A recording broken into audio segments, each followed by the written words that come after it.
Hello students. तो आज की इस वीडियो में हम बात करने वाले हैं चैप्टर नंबर 7 फ्रिक्शन के बारे में।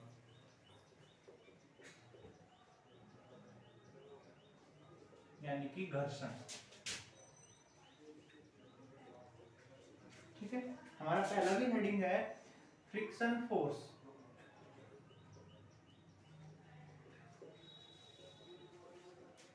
यानी कि घर्षण बल।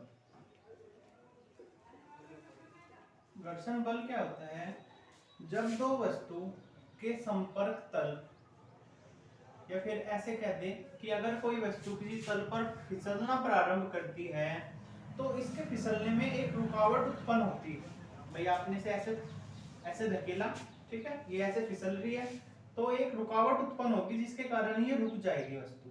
ठीक है, वो रुकावट ही क्या कहलाता है? घर्षण कहलाता है। ठीक है, उस रुकावट की प्रक्रिया को हम क्या बोलते हैं? घर्षण। तो घर्षण क्या होता है? जब कोई पिंड का तल, ठीक है, किसी बॉडी का जो सरफेस है, ठीक है, इसका जो ये वाला सरफेस है, किसी सरफेस पर फिसलता है, किसी दूसरे पिंड, या ऐसे कह ले किसी पिंड का तल किसी दूसरे पिंड के तल पर फिसलता है, तो इन पिंड के तलों में जो है पैरेलल, तल के पैरेलल एक घर्षण, एक बल लगता है। ठीक है, जो इनकी फिसलन का विरोध करता है। इस बल को हम बोलते हैं फ्रिक्शन फोर्स, घर्षण बल। तो फ्रिक्शन फोर्स क्या है? एक क्या है? रुकावट है। किसके मार्ग में? फिसलन के मार्ग में। ठीक है, आप एक वस्तु है वो किसी तल पर फिसल रही है, तो जब ये फिसल रही है तो इसमें क्या लग रही है? रुकावट उत्पन्न हो रही है। इस रुकावट को हम क्या बोलते हैं? घर्षण बल। ठीक है, और इस प्रक्रिया को हम बोलेंगे क्या? फ्रिक्शन, यानी कि घर्षण। ठीक है, आगे चलते हैं। मान लीजिए ये कोई तल है, ये कोई फिक्स तल है, ठीक है, और इसके ऊपर कोई एक वस्तु है जिसका द्रव्यमान कितना है? m। अब m द्रव्यमान है तो mg नीचे की ओर लगाएगा। ठीक है, इसका जो भार है, वेट, वो mg नीचे की ओर लगेगा। ठीक है, इसी तरह तल जो है, तल पर भी न्यूटन के तीसरे नियम के अनुसार जब कोई वस्तु भी वस्तु पर बल अप्लाई करती है तो वस्तु दूसरी वस्तु भी उस पर उतना ही बल विपरीत दिशा में अप्लाई करते हैं। इसने इस पर एक बल लगाया r ऊपर की ओर, जहां r को हम क्या बोलेंगे? रिएक्शन, प्रतिक्रिया। ठीक है, अब देखिए क्या होगा। मान लीजिए आपने एक बल F इस तरफ लगाया, ठीक है, आपने इसे इस तरफ को धकेलना प्रारंभ किया। तो जब आपने इसे धकेलना प्रारंभ किया तो क्या होगा? जो ये प्रतिक्रिया R है, ठीक है, मैं इसे कुछ ऐसे बना लेता हूं, यहाँ पे बना लेता हूँ, चलो। ठीक है, ये प्रतिक्रिया R है। ठीक है, तो इसे हम क्या करेंगे? इस फोर्स को दो कंपोनेंट में तोड़ लेंगे, एक R में और एक F में। ठीक है, इसे मैं Fs लिख, ठीक है, एक R में और एक F में। ठीक है, इस वाले बल को दो कंपोनेंट में तोड़ लिया। अब जो ये दो कंपोनेंट है Fs, ठीक है, इसे हम बोलते हैं स्थैतिक घर्षण, स्थैतिक घर्षण बल।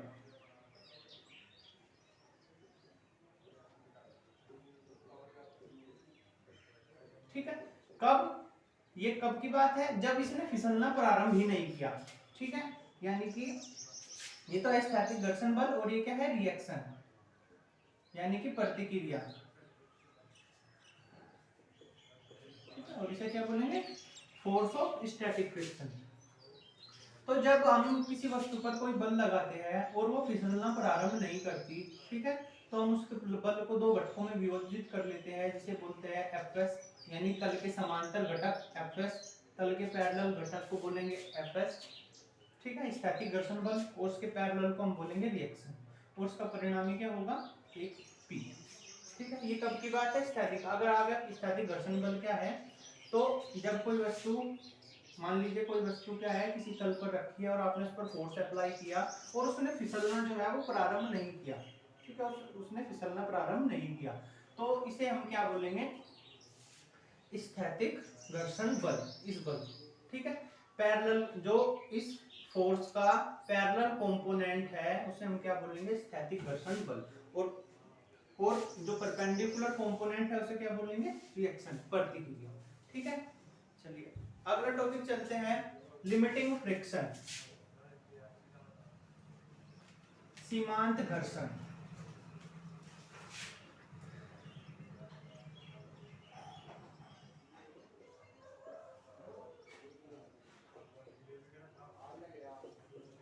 Limiting friction. लिमिटिंग फ्रिक्शन क्या होता है, जब मान लीजिए वही स्थिति है, अब ये एक वस्तु है जिसका द्रव्यमान कैसा है mg, नीचे की ओर, ठीक है, और इसने एक प्रतिक्रिया r ऊपर की ओर लगाई हुई है, ठीक है। तो एक मान लीजिए ये इसका परिणामी p है और ये fs, ठीक है, ये इसके पैरेलल ही है इसी सरफेस के fs, ठीक है। मान लीजिए क्या हुआ, आपने इस पर बल लगाया, ठीक है, एक फोर्स लगाया F और इसने फिसलना प्रारंभ नहीं किया, तो आपने क्या किया, आपने और बल अप्लाई किया, ठीक है, आपने इस पर जो है आप बल को बढ़ाते चले गए, आपने क्या किया, इस पर ये फोर्स लगाया, इसने फिसलना प्रारंभ नहीं किया, तो आपने इस पर जो फोर्स है ये इसकी वैल्यू बढ़ाई, तो एक स्थिति ऐसी आएगी, आप इस पर बल लगाते जा रहे, तो एक स्थिति ऐसी आएगी ये फिसलना प्रारंभ भी करने वाला होगा, तो जो स्थिति वो उस स्थिति को हम बोलेंगे सीमांत घर्षण, ठीक है। उस स्थिति को हम क्या, मान लीजिए एंगल कितना है थीटा है, तो क्या जब हम किसी वस्तु पर बल लगाते हैं और उसको फिसलना प्रारंभ नहीं करती, तो उस वस्तु पर लगाए गए बल का मान बढ़ाने पर एक स्थिति ऐसी आती है कि वो जो फिसलना है वो प्रारंभ भी करने वाली, स्टार्ट करने वाला होता है वो फिसलना, तो उस स्थिति को हम बोलते हैं लिमिटिंग फ्रिक्शन, और इस फोर्स को हम बोलेंगे लिमिटिंग फ्रिक्शन फोर्स, सीमांत घर्षण बल, ठीक है, कोई दिक्कत। और जो इस स्थिति में जो Fs है वो किसके प्रोपोर्शनल होता है, रिएक्शन के प्रोपोर्शनल होता है। सीमांत घर्षण की स्थिति में जो इस सीमांत घर्षण बल है वो प्रतिक्रिया R के समानुपाती होता है, इस proportional to the reaction R, ठीक है। जब भी कोई प्रोपोर्शनल का निशान हटाते हैं तो कोई कांस्टेंट ले लेते हैं, मैंने ले लिया यहाँ पर एक constant mu s, where mu s is a constant which is called the constant of limiting friction, ठीक है, जहां म्यूएस एक नियतांक है जिसे हम क्या बोलेंगे, स्थैतिक घर्षण गुणांक, या फिर ऐसे बोलेंगे कोएफिशिएंट ऑफ लिमिटिंग फ्रिक्शन, ठीक है। चलिए, जो ये इसमें कुछ बातें होती है, जैसे आप जैसे ये तल है, ये वस्तु है, ठीक है, तो सबसे पहली बात क्या है, जो लिमिटिंग फ्रिक्शन है वो इनकी प्रकृति, जैसे खुरदरापन हो, जैसे मान लीजिए एक तो ऐसा है बिल्कुल चिकना तल है तो वो तो इजीली फिसलेगा, और एक कुछ इस तरह का है, उसका कुछ नीचे का तल ऐसा है तो उसमें थोड़ी दिक्कत आएगी, ठीक है। तो पहले तो बात क्या है कि जो सीमांत घर्षण है, लिमिटिंग फ्रिक्शन है, वो तलों की प्रकृति, ठीक है, जो मतलब कि वो खुरदरा है या फिर चिकना है, इस पर निर्भर करेगा, ये नहीं निर्भर करेगा कि भाई वो कितना बड़ा है कितना नहीं, ठीक है। सीमांत घर्षण बल किस पर निर्भर करता है, उसके खुरदरेपन या चिकनेपन पर निर्भर करता है, उनके तल के आकार या क्षेत्रफल पर निर्भर नहीं करता, ठीक है। दूसरी बात, जो इसकी दिशा है वो कैसी होती है, तल के पैरेलल होती है, कैसी होती है, जो उसकी दिशा है वो पैरेलल होती है, लेकिन जो बल लगाया है उसके विपरीत दिशा में होती है, बल ऐसे लगाया, फ्रिक्शन फोर्स किस दिशा में लग रहा है, इसकी विपरीत दिशा में, ठीक है। तीसरी बात क्या है, जो इसका ये फोर्स है, जो ये फोर्स लगाया है, ठीक है, फोर्स लगाने पर जो हमारा सीमांत घर्षण बल आया है वो नॉर्मल रिएक्शन R के प्रोपोर्शनल होता है, नॉर्मल प्रतिक्रिया R के समानुपाती होता है, ठीक है। ये है हमारा लिमिटिंग फ्रिक्शन, ठीक है। इसी से ही मिलता जुलता हमारा अगला टॉपिक है काइनेटिक फ्रिक्शन। अब हम उसकी बात कर रहे हैं, हमने इस पर फोर्स लगाया और बस ये चलना प्रारंभ ही करने वाला था, ठीक है, ये चलने वाला ही था एकदम, तो उसे तो हम बोलेंगे लिमिटिंग फ्रिक्शन फोर्स। और बल लगाया और इसने चलना प्रारंभ कर दिया, ठीक है, हमने बल लगाया और इसने चलना प्रारंभ कर दिया, तो इसे हम बोलेंगे क्या, काइनेटिक फ्रिक्शन फोर्स, ठीक है, जहां पे इनका क्या है रिजल्टेंट, किसका, Fs और R, ठीक है। इसमें हम थीटा की जगह क्या लिखेंगे, थीटा k, काइनेटिक है तो k लिख लेंगे, ठीक है, Fs की जगह लिख लेंगे Fk, ठीक है। और फॉर्मूला भी क्या बनेगा, जो Fk होगा वो प्रोपोर्शनल होगा R के, और Fk इक्वल टू यहाँ पर हम कांस्टेंट क्या लेंगे, म्यू के, वेयर म्यू के क्या है, जब म्यू के गतिज घर्षण गुणांक है, कोफिशिएंट ऑफ काइनेटिक फ्रिक्शन, ठीक है। भाई स्थैतिक घर्षण, सीमांत घर्षण में तो क्या था, ये चलना ही स्टार्ट करना था। सबसे पहली स्थिति हमने पढ़ी कि भाई ऐसा था, हमने इस पे बल लगाया और इसने चलना प्रारंभ नहीं किया, ठीक है। अब चलना प्रारंभ नहीं किया तो उसे तो हमने क्या बोला, स्थैतिक घर्षण बल, ठीक है, फोर्स ऑफ स्टैटिक फ्रिक्शन। दूसरा, अब ये चलने वाला ही है, बिल्कुल एकदम ऐसी स्थिति आ गई कि चलने वाला ही है, इस स्थिति को क्या बोलेंगे, सीमांत घर्षण, लिमिटिंग फ्रिक्शन। और जब इसने चलना स्टार्ट कर दिया तो इस स्थिति को हम क्या बोलेंगे, काइनेटिक फ्रिक्शन, ठीक है। चलिए चलते हैं अगले टॉपिक पर। अगला टॉपिक है हमारा एंगल ऑफ फ्रिक्शन।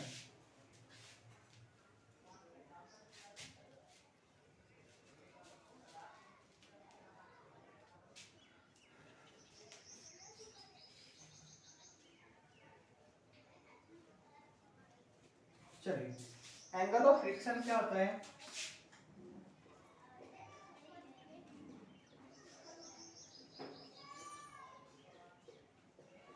घर्षण कोण जिसे बोलते हैं। अभी जैसे मैंने चित्र बनाया हुआ था, ये रिएक्शन R है, ये परिणामी P है, ये Fs है, ये थीटा S है, ठीक है, और इसका जो वेट है वो कैसे लगा हुआ है, mg नीचे की ओर। तो इसी चित्र के अनुसार क्या, वही है नॉर्मल रिएक्शन R और Fs और R के परिणामी P, ठीक है, Fs और R का जो रिजल्टेंट है P, इनके बीच में जो एंगल बना होता है उसी को हम बोलते हैं एंगल ऑफ फ्रिक्शन, क्या, घर्षण कोण, ठीक है। क्या घर्षण कोण क्या होता है, प्रतिक्रिया R और परिणामी P के मध्य बना कोण, ठीक है, the angle between the resultant and the normal reaction, ठीक है, is called angle of friction, ठीक है। फॉर्मूला क्या होता है, फॉर्मूला कैसे करेंगे, फॉर्मूला इसका होता है tan theta equal to Fs upon R, ठीक है, क्या होता है tan theta equal to Fs upon R।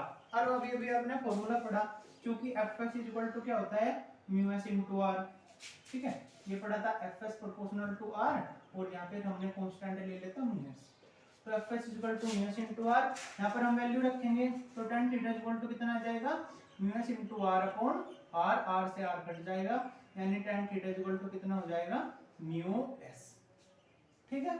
तो एंगल ऑफ फ्रिक्शन क्या होता है, प्रतिक्रिया R और रिजल्टेंट P के मध्य जो हमारा कोण होता है, जो हमारा एंगल होता है, उसी को हम एंगल ऑफ फ्रिक्शन कहते हैं, ठीक है, कोई दिक्कत। चलिए अगले टॉपिक पर चलते हैं। अगला टॉपिक है हमारा friction on an inclined plane. चलिए देखिए कैसे करेंगे, मान लीजिए आनत तल पर घर्षण,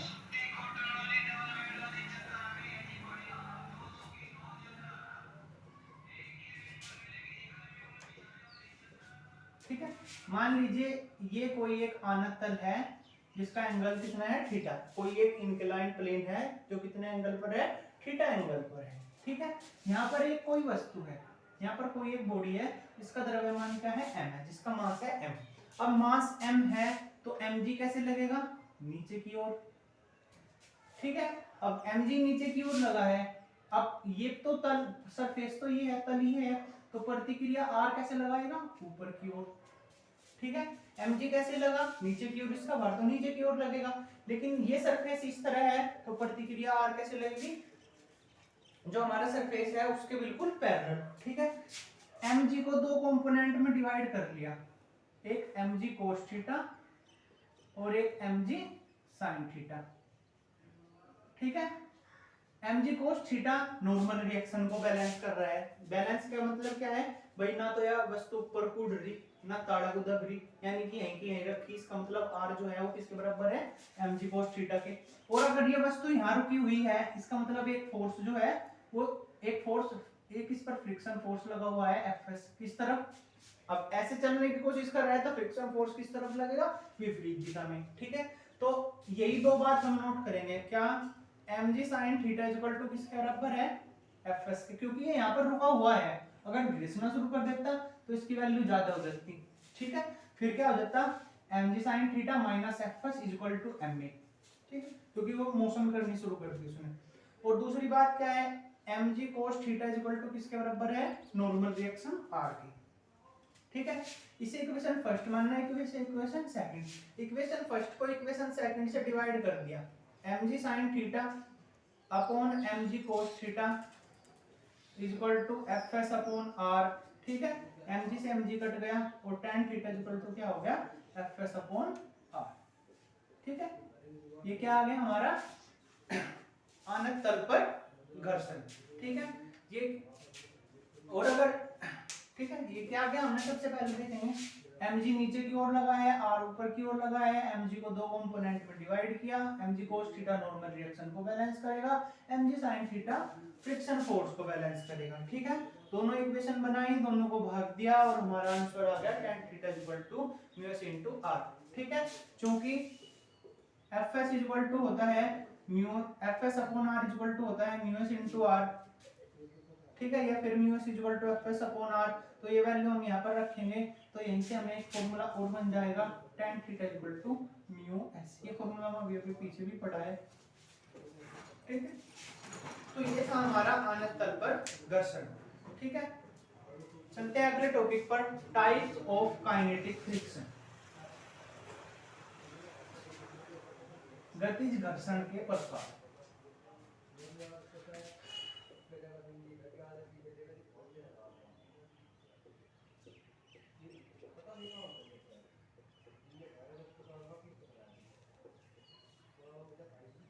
गतिज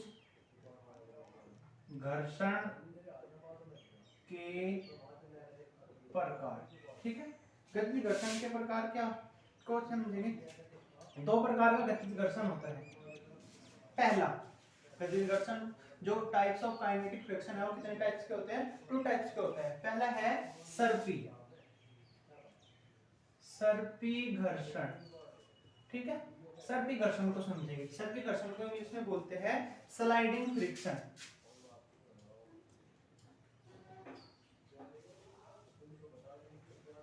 स्लाइडिंग फ्रिक्शन क्या होता है, जो हम अभी पढ़ रहे थे कि भाई क्या हो रहा है, एक वस्तु जो है वो दूसरे वस्तु के तल पर फिसल रही है, एक बॉडी दूसरी बॉडी की सरफेस पर फिसल रही है, तो इसको हम बोलते हैं सर्पी घर्षण। ठीक है, जितना भी हमने अभी तक पढ़ा ये सारा सर्पी घर्षण था। ठीक है, नंबर 2 लोटनिक घर्षण। लोटनिक घर्षण। ठीक है, लोटनिक घर्षण क्या होता है, रोलिंग। रोलिंग जैसे नाम से ही पता चल रहा है कि भाई क्या है, हमारे पास कोई, जैसे मान लीजिए पहिया है। ठीक है, अब ये पहिया है और ये एक तल है। ठीक है, मैं इसे यहां से हटा ले रहा हूं, ये इसका पॉइंट है, ये इसका केंद्र है। अब केंद्र है तो केंद्र से क्या लगेगा, mg बाहर नीचे की ओर लगेगा। ठीक है, mg बाहर नीचे की ओर लगेगा और तल क्या करेगा, एक रिएक्शन r ऊपर की ओर लगेगा। ठीक है, अब r का कोई भी क्या है, पैरेलल कंपोनेंट नहीं है। अब पैरेलल कंपोनेंट है नहीं है तो इसका मतलब क्या है, r और इस तल के बीच में कोई भी घर्षण नहीं लगेगा। अब घर्षण नहीं लगेगा इसका मतलब अगर आपने इसे लुढ़का दिया तो बस चलती रहेगी, रुकेगी नहीं। ठीक है, लेकिन हमने देखा है जब भी हम मान लीजिए गेंद ही है, किसी गेंद को हम जब ऐसे लुढ़काते हैं तो वो कुछ दूरी पर जाकर रुक जाती है। ठीक है, अब अगर ये बात माने कि भाई आर का कोई पैरेलल कंपोनेंट नहीं होता, कोई समांतर घटक नहीं होता, तो वो रुकनी नहीं चाहिए, लेकिन ये तो बोल तो रुक रही है, तो इसका मतलब क्या होता है, ठीक है, इसमें कुछ होता है। तो यही समझेंगे। देखिए मान लीजिए ये कोई पहिया है। ठीक है, ये एक पहिया है और ये mg नीचे की ओर है। अब जब ये mg नीचे की ओर लगता है तो क्या होता है, जो इसका ये शेप है, ये गोलाकार जो शेप है, ये गोलाकार शेप नहीं रहती, थोड़ी सी विकृत हो जाती है, थोड़ी सी कुछ इस तरह की शेप हो जाती है। यानी कि यहाँ पर जो पॉइंट है ये थोड़ा सा इस तरह का हो जाता है, पूरा गोलाकार ऐसे ना होकर थोड़ा ऐसे हो जाता है। ठीक है, अब ऐसा होते ही क्या होता है, यहाँ पर एक हमारा क्या लग जाता है, r को हमारा पैरेलल कंपोनेंट मिल जाता है। अब मान लीजिए ये इस तरफ लुढ़क रहा है, इस ऐसे घूमता हुआ चल रहा है, ठीक है। तो अब ऐसे घूमता है तो आर आर जो है हमारा वो ऊपर ना लगकर थोड़ा सा कुछ इस तरफ लगता है, ठीक है, क्योंकि वो उस तरफ घूम रहा है, ठीक है। तो जो रिएक्शन है वो ऐसे न, बिल्कुल सीधे न लगकर इस तरफ लगती है और इस गति का विरोध करती है, ठीक है। अब इस गति को विरोध करते हैं तो इस टाइप के हम घर्षण को हम बोलेंगे क्या, लोटनिक घर्षण, ठीक है। स्पर्शी घर्षण तो क्या था भाई, दो प्लेन थे, दो बॉडी थी और उनके प्लेन आपस में फिसल रहे थे। लोटनिक घर्षण एक पहिया है, एक तो गोलाकार है और एक क्या है, एक समतल है, ठीक है। अब यहाँ पर रिएक्शन आर ऊपर की ओर है, इस स्थिति में तो ये बात है कि भाई इसका कोई पैरेलल कंपोनेंट नहीं होता, लेकिन रियल बात क्या होती है, जैसे ये बाहर नीचे mg नीचे की ओर लगता है तो यहाँ की जो स्थिति है थोड़ा विकृत हो जाती है, ठीक है। कुछ गोलाकार न मिलकर कैसे मिलती है, कुछ इस तरह की मिलती है, ठीक है, यानी नीचे का हिस्सा जो है वो थोड़ा सा चपटा हो जाता है, ठीक है। और ये चपटा होते ही यहाँ पर आर को क्या मिलता है, पैरेलल कंपोनेंट मिल जाता है, जिसके कारण क्या होता है, ये एक आर डैश इस तरफ लगाता है जो इस गति का विरोध करता है, ठीक है। तो ये था हमारा लोटनिक घर्षण। चलते हैं आज के लास्ट टॉपिक पर, method of reducing of friction, घर्षण को कम करने के उपाय, ठीक है। घर्षण को कम करने के उपाय क्या क्या होते हैं, आपने पहले भी पढ़ा हुआ है। सबसे पहली है पॉलिश करके, ठीक है। आप किसी भी वस्तु पर जो है पॉलिश कर सकते हैं, ठीक है। पहला हमारा हेडिंग क्या है, पॉलिश करके, यानी कि जैसे कोई सतह है आप उस पर पॉलिश करेंगे तो वो क्या हो जाएगी, थोड़ी चिकनी हो जाएगी, जिसके कारण उस पर घर्षण जो है वो कम हो जाएगा, ठीक है। दूसरा है हमारा बॉल बियरिंग का प्रयोग करके, ठीक है। दूसरा क्या है, बॉल बियरिंग, बॉल बियरिंग, ठीक है। तो बॉल बियरिंग का प्रयोग करके, इसका प्रयोग करके भी हम क्या कर सकते हैं, घर्षण का जो लोटनिंग, ये किसमें करते हैं, ठीक है, पहिए में बॉल बेयरिंग को, इसका प्रयोग जब हम पहिए में करेंगे तो लोटनिंग घर्षण का मान जो है वो कम हो जाता है, ठीक है। इससे हम क्या करते हैं, घर्षण को या फ्रिक्शन को क्या कर सकते हैं, रिड्यूस कर सकते हैं। तीसरा है स्नेहक, जैसे बोलते हैं ग्रीस, स्नेहक का उपयोग करके, ठीक है। अब आप अगर किसी, जैसे मतलब कोई भी चीज है जिस पे आप ग्रीस लगाकर उसका जो घर्षण है कम कर सके, तो आप उसमें स्नेहक का उपयोग करके भी क्या कर सकते हैं, घर्षण को कम कर सकते हैं। जैसे बहुत सारे पार्ट होते हैं मशीनों के, वे घिस जाते हैं तो उसे घिसने से बचाने के लिए हम क्या करते हैं, उसमें ग्रीस डाल देते हैं। जैसे साइकिल की चैन होती है, साइकिल की चैन में भी क्या करते हैं, घर्षण से बचाने के लिए, ताकि वो जल्दी ना घिसे, हम ग्रीस का उपयोग कर देते हैं, ठीक है। तो ये था हमारा मेथड ऑफ रिड्यूसिंग फ्रिक्शन। आज की इस वीडियो में हमने पढ़ा friction force, limiting friction, kinetic friction, angle of friction, friction on an inclined plane, type of kinetic friction और मेथड ऑफ रिड्यूसिंग फ्रिक्शन।